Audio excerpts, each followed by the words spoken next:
Hello, everybody. What's going on in this very cold month of January? I got my double-double from Tim Hortons, keeping me warm. Welcome to the 28th episode of Raptors in 1. So today I'm going to be talking about how Dwayne Casey won the championship. Without any further ado, let's get it. So yeah, that's right. Dwayne Casey is officially a champion.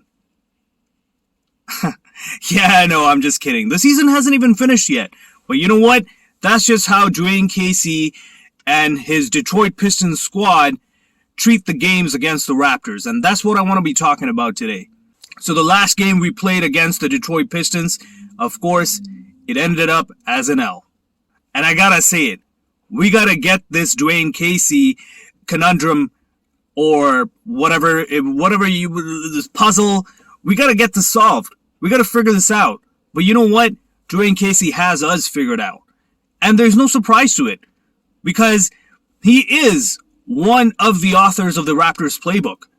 He knows the Raptors playbook inside out.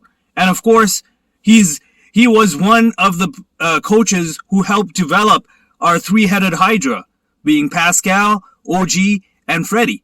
He knows their tendencies. And of course, film helps too, I get it.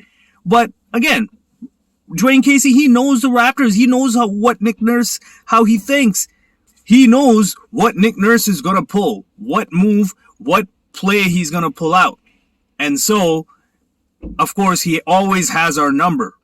From the analytics, I believe the Raptors, compared to Detroit right now, I believe they're 9-3. So Detroit has won 9 games to our 3 games ever since Dwayne Casey has started coaching the Pistons.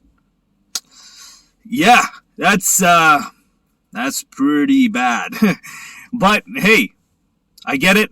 At the end of the day, you know, we'll figure it out. It's not the end of the season, of course.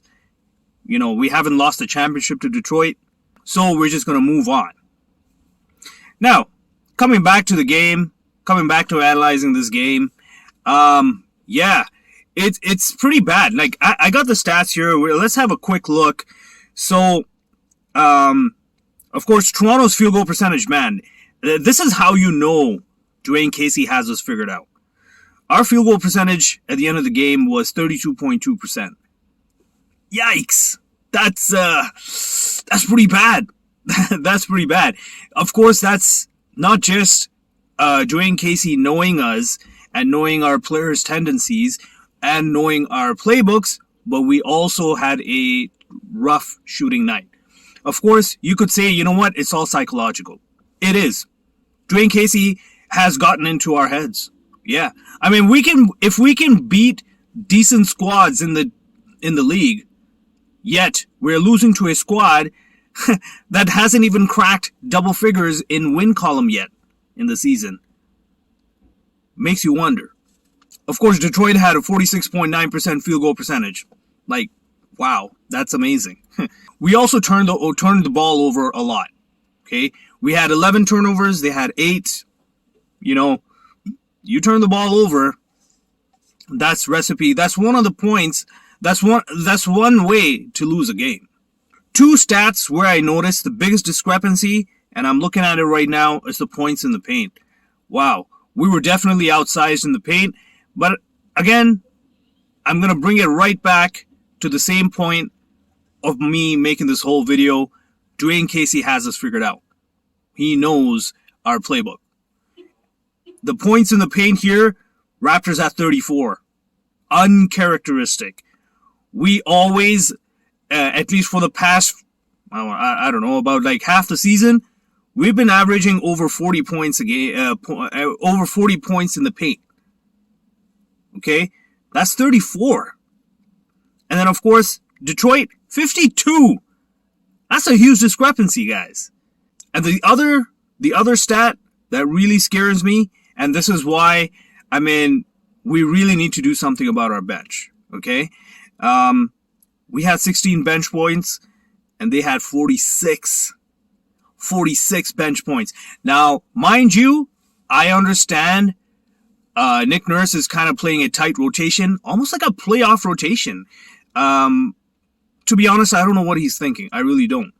He's already started playing playoff ball, and we haven't even reached the halfway point of the season. So, what are you thinking, Nick? I mean, it's not that I don't trust you, but what are you thinking? Anyway, I mean, if you want to, I can see sort of where, you want your players to already get the feel of the playoff style of playing. Okay, I get that.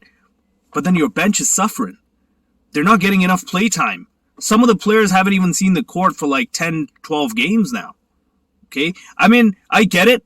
At the end of the day, you want to win ball games. And of course, you want to roll with the hot hand. I get that 100%. But you still have to have, get your bench players playing. Otherwise, they're not going to get that confidence. But I get it. If your bench is not responding to what you want, you got to go with what you got to go. Now, when we look further into the stats over here, I want to see, Pascal didn't have a bad game. He had, 23 points, 4 assists, 11 boards. So he's got a double-double. But he's also got heavy minutes. And this is what I'm talking about. Nick Nurse has already started playing playoff ball. The players who are suffering are big three. Now, mind you, I get it. If the other bench players are not responding and helping out the bench players so that they don't have to log in heavy minutes just to win a game, then, you got to play that style of game. But this is why we need to improve our bench. Pascal had 40 minutes. And then Fred's stats here, 24 points, 10 assists, 5 boards. He's got double-double. But, again, he had a bigger defender on him in Casey Conundrum, and then he's got 6 for 21 field goal percentage. You want to stop Fred? You put a bigger defender on him. Now, of course, he's logged in 42 minutes. 42 minutes! Again, it's like he's got 6 minutes of breather. That's it. The Raptors cannot afford to have Freddie bench even for like a minute. Yes, they had to do the 6 minutes just to kind of keep him, healthy, keep him durable. It's a long season, right? It's not a sprint. It's a marathon. But at the same time, the Raptors, unfortunately, as much as we have Malachi Flynn, we really can't depend on him to be a backup point guard. Same thing with, we almost thought Delano. I haven't seen Delano Banton play in a while. Of course, a few garbage minutes here and there in a game that's already out of hand, but I thought we had something in Delano. And now Nick Nurse has chosen not to play him as much. But then he's playing Chris Boucher a lot more, which is fine. That's great. I love it. I really do. And Chris is actually responding. He's playing like he's almost to the Chris from the championship season. Almost there. But he's hungry, and I like that. He's finally playing the hungry ball that I used to speak about in the first episodes. And it's been a while since I've seen that hungry ball, but now they're starting to play it. Chris is starting to play it. Precious is starting to play it. Everybody else is starting to play it. We're hungry for that win. We want to be recognized. We want to be respected around in this league. And it's going to happen. It's going to happen.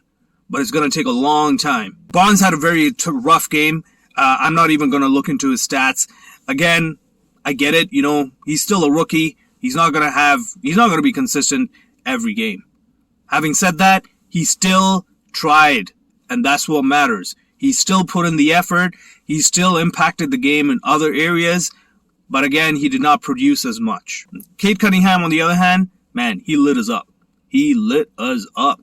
I mean, I didn't even realize that, I to be honest, the way Casey Conundrum started the season, I didn't think he was going to be that great of a deal.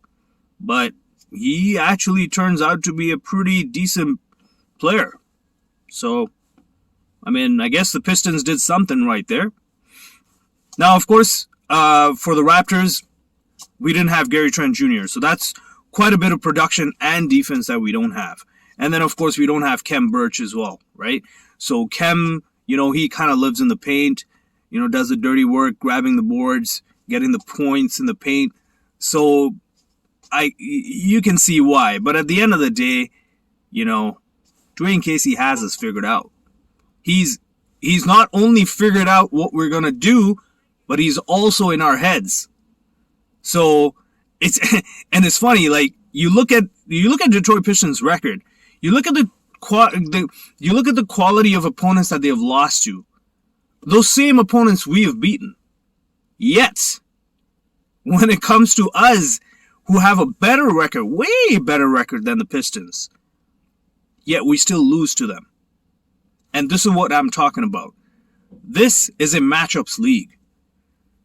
Just because your team happens to have the worst record because they've been losing, that doesn't mean they can't beat an elite team. No. It all depends about the matchups and, of course, the kind of day that the players are having and the coaching. It really depends on all of that. But it's mostly the matchups. And, of course, Detroit does match up well against us. They're bigger than us in the paint. And they got Dwayne Casey, who knows our Raptors playbook. So it's like, what are you going to do? It's an L.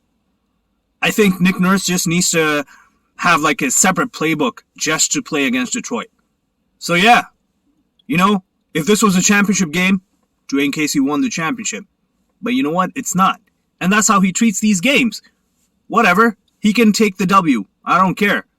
If we can get in the playoffs, and his squad is obviously not going to, unless they win every game from now on, yeah, we win the war at the end of the day. He can win all the battles he wants in the season. No big deal. Having said that, if we had to face them in the playoffs, I would be very nervous. I would be extremely nervous. So that's it for me, guys.